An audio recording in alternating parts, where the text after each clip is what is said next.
Grain Feed and Milling Magazine Weekly News Review powered by Grain Tech Bangladesh 2024. Alabala completes new turnkey project for Imandi Mills.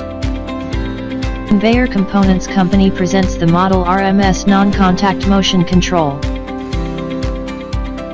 Distribution of harvester machines to farmers in Jalokati. Commissioning news from Asia.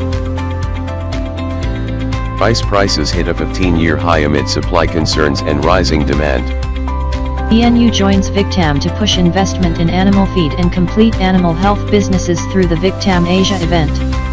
And Health and Nutrition Asia 2024 this March. Short talk about degerminator corn processing.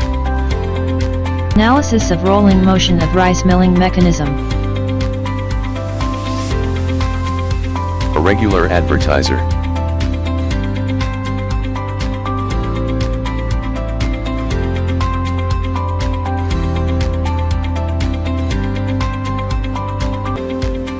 Grain Tech Bangladesh 2024, exclusive media partner Grain Feed and Milling Magazine.